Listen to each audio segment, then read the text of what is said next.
Okay, we're on Horyot, Perek Bet, Mishnah Zayin, 7th and last Mishnah in Masechet Horyot. And the Mishnah is going to talk about different korbanot, different sacrifices that are going to be brought, and whether they're relevant to different groups or types of people. Now, the complication is, in some cases, we're going to see it's talking about actually violating it in Isur, whereas in other cases, it's going to talk about issuing a ruling that other people follow, as we'll see in a second. Says the Mishnah, Asham Talui. So there's a korban called a korban asham talui. It's a hanging korban asham, meaning it's an asham that a person brings when he's not sure if he violated an issur. Let's look at the Bar Tanura. So if a person, for example, there's an avera that if you eat chele, for example, prohibited fats. So if you did by accident, you're chayav a korban chata. But what if you don't know? Meaning, so they gave you a piece of meat, and there were two pieces of meat. One of them they know was chelev, and one of them they know was not chelev. It was not chelev. One was the prohibited fat, and one was permitted fat. You ate one of them. You're not sure which one you ate. Okay, the Mishnah says chayavin aloho dash alehem asham taloi. So I know I ate one of them, but I might have violated the isur. So in this case, I'm chayav what's called an asham talui. Like the Gemara Baitanur says, shnei zaytim, two measurements of a zayit, echad shel chelev, echad shel shuman. One was prohibited fat, one is regular fat. One of them you don't know which one you ate. So hayachid, an individual, a normal person, obviously brings an asham toloi. The hanasi, moreover the nasi, if the king also eats one of those two kizaytim, he doesn't know which one you ate, chayavin, they have to bring them.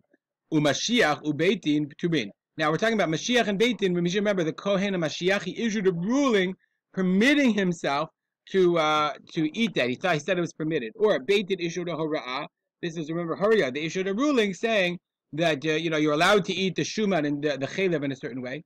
So there's no par he'elam dabra shel tzibur, and there's no par of the Kohen Mashiach in the case of a korban asham, in the case of asham talui, in the case where they issued a ruling in a case of safek, because the only time they have to bring, the Beit Din has to bring the korban hel paralam davar is when it's remember it's a vad, the people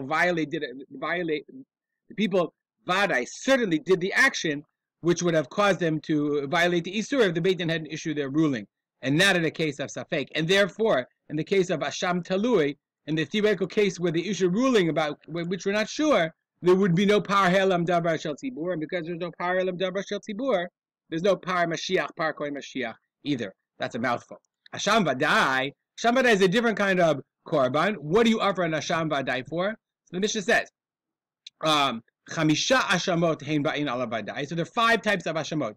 Asham me'ilot, if a person has me'ilah, he benefited from hagdash from the Beit HaMikdash. Asham gzeilot, he denied stealing and he swore on it. Yes, to be korban asham. Asham Nazir, when a Nazir becomes Tameh, he has to be korban Asham. Asham Mitzorah, after a person becomes heals from his sarat, from his leprosy, he has to be korban Asham. And Asham Shivcha Charufa. That's a really unusual case where a woman is half Shivcha and half Bat Chorin, and she's married to an Ebed.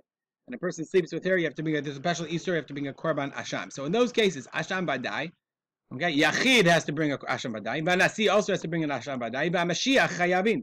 Even if the Mashiach, the Melech HaMashiach, the king, I'm sorry, the Mashiach, it wasn't Mashiach, that's not Nasi. Nasi is the king. Mashiach is the Kohen Gadol, the Chayav, okay? Because the Kohen Gadol, okay, so all of them are the same. You have to bring a korban Asham.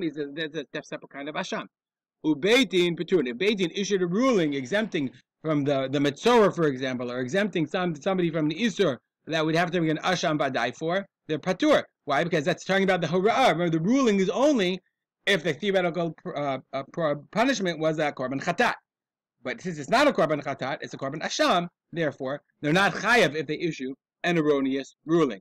Next case, al shmiyat hakol. You're going to remember this. Shmiyat hakol. This is shvuat edut. Ve'al bitui svatayim. Shvuat bitui. Ve'al tumat migdash v'kadashav. And so remember, these are the key words for. Let's go back to our chart that we have. These are the key words for what we call korban olah v'yored. The korban olah v'yored. So let's go back to our chart here. We'll move myself over. So remember, shmiyat kol bitoy svatam tumat migdash v'kadashav. So remember, we learned in Mishnah, we learned the opinion of Rabbi Yossi Aglini and Rabbi Akiva.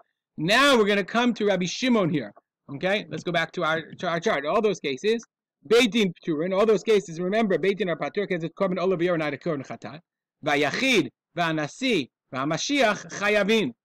Okay, the yachid individual, of course, has to be korban olav yared. So too the nasi, the melech, and the kohen mashiach are chayav. And that's not like, remember, we learned the opinion of Rabbi Kiva Yosef Galili, who said that they said both are patur. Rabbi Kiva said the kohen mashiach is patur. Remember, we learned about some psukim.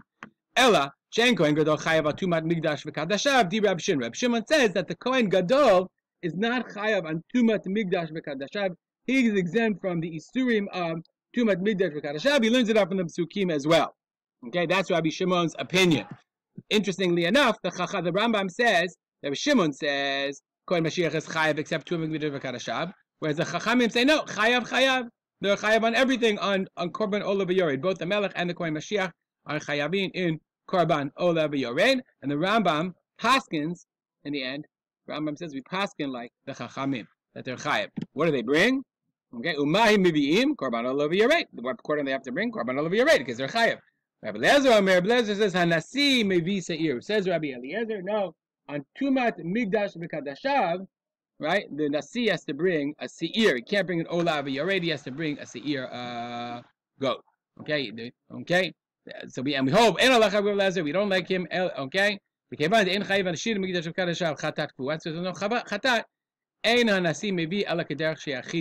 bring a special seir like the korban nasi, but he brings like a normal person would bring korban of yared. He's a rich guy, so he brings the rich korban. Stop here. Hope this is a very confusing Mishnah. It seems simple, but very confusing. We'll dedicate our learning to the memory of my father, Harab Simcha ben Yitzchak Kalman. Have a great day.